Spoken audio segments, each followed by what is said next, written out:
And welcome back to the Quick Focus Blueprint program. I am so excited that we are here together. It's been about a week, and how's your focus? How is your focus? As we check in right now, are you focused right now on our conversation we're about to have?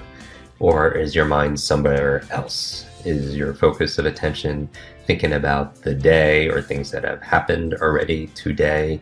What I'm asking you to do for the short period of time that we're together here is you could do physical activities like walk around and jog and work out and kind of clean up the home, things like that. But I'm going to ask you to be mentally, cognitively focused on this subject, because this session is probably as valuable as any other day we're going to spend together. Up to this point, we've talked about a lot, right? This past week, we talked about having a focus journal, that if your life is worth living, it's worth reflecting and capturing and creating notes for yourself. Specifically, we talked about your GPA, your big goal in terms of what your focus goal will be, the purpose behind that goal, and the action steps, which is really this program. It's the focus blueprint, if you will, the step-by-step map and recipe that you're going to activate. And so we cover more of the actions every single day. We talked about one of the actions is not having a to-do list. Having a to-do list, but having a not to-do list, right? And again, what we're talking about here is, and when I go through this really quick review, and I don't go through every single point because you could always re-listen to those days, and absolutely you can do that. The reason I do it, though, it's called spaced repetition. It helps to reinforce with interval review.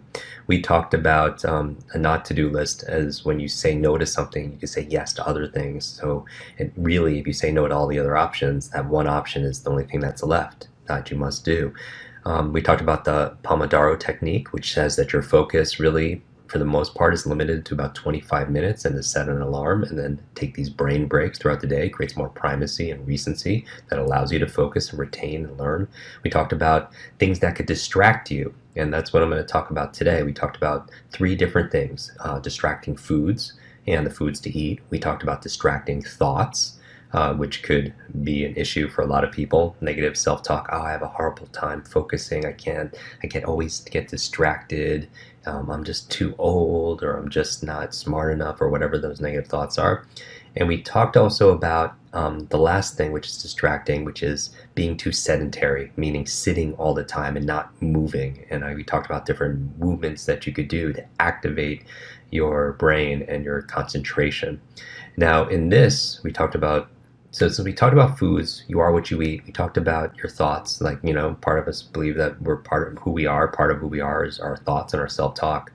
Another part of who we are is who we spend time with. And that's going to be the focus of this conversation here. And again, some of the things that I cover over this month together is it's not meant to be brand new. What it's meant to be is to remind you what you already know, and to remind you the things that you know, and maybe encourage you in a different way to be able to understand it deeper by employing it and applying it.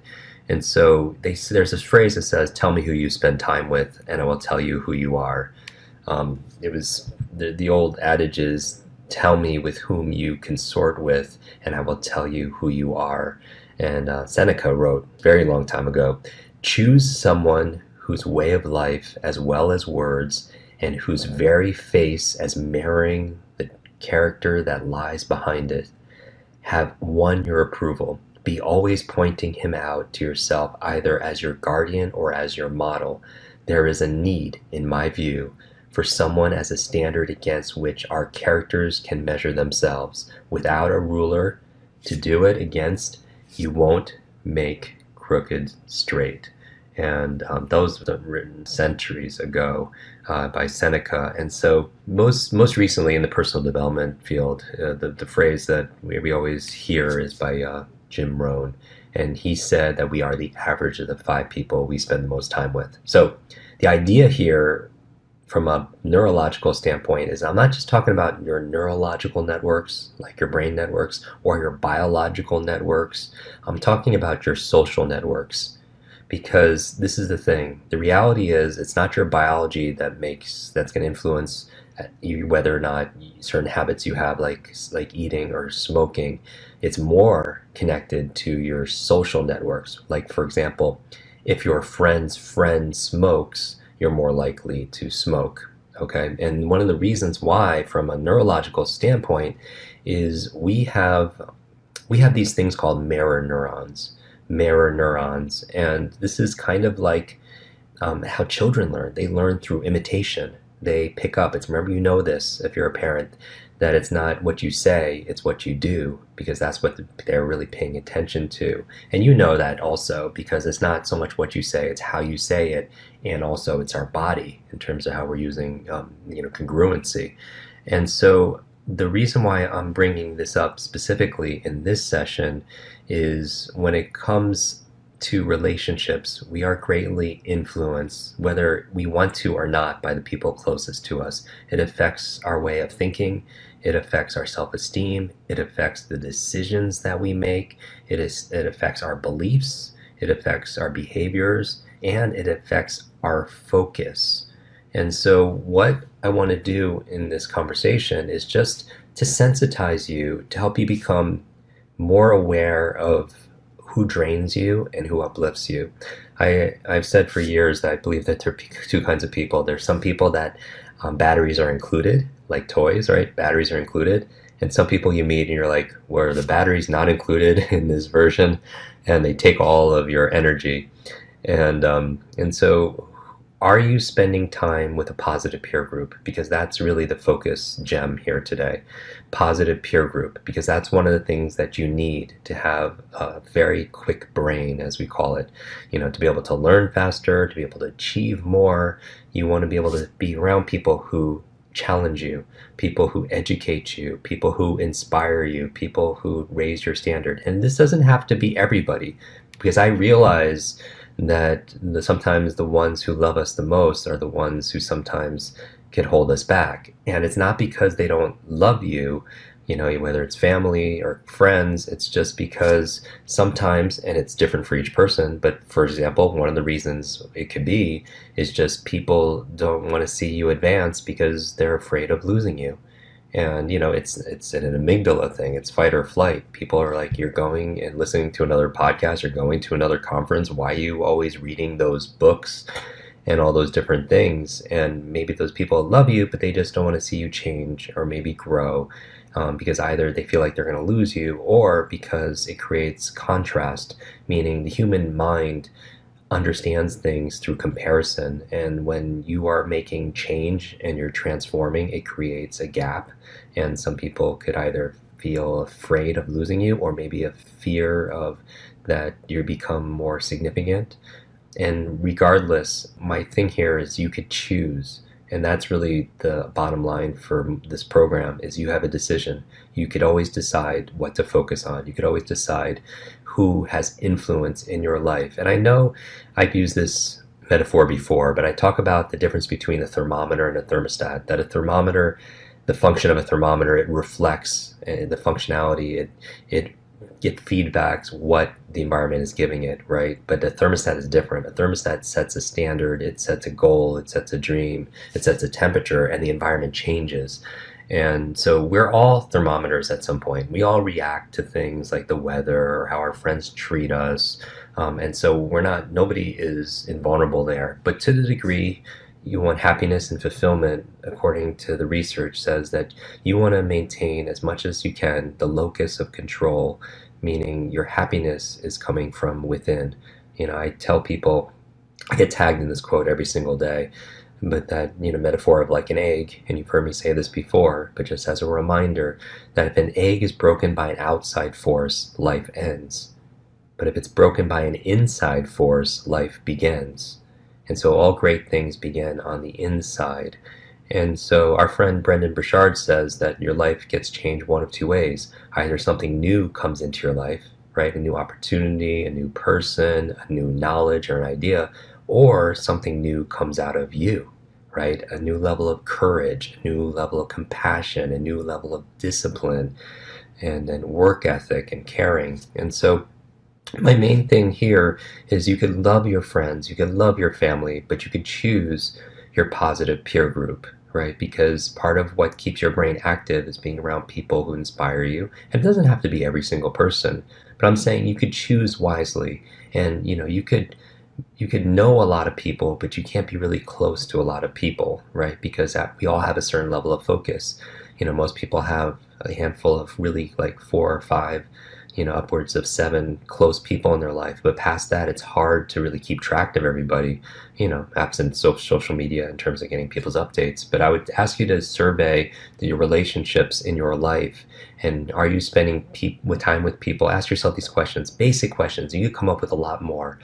And as we were wrapping up this session, and you could write it down in the comments section, because I love that area, because that's where we're interacting. We're talking about tribes, we're talking about community, we're talking about focus, buddies, if you will. This community is full of them, right? And so people who are of kindred mind and kindred hearts, right? Growing minds and giving hearts. So here's some questions just to ask about some people in your life. Do they challenge you to be better? Do they call you out on the things that you're doing that are incongruent or your own challenges, right? They don't let you just settle.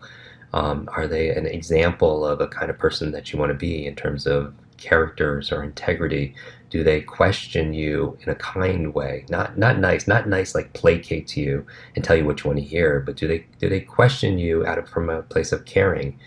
Do they root for your dreams and successes, and do they mourn with you, and are they there for your falls, and your quote unquote failures? Do they introduce you to new education and empower you and new ideas? Do they share your struggles? Those kind of things. And so there could be a lot of more here, and I'm going to ask you to put in the comments like your standards, like what makes a positive peer group for you.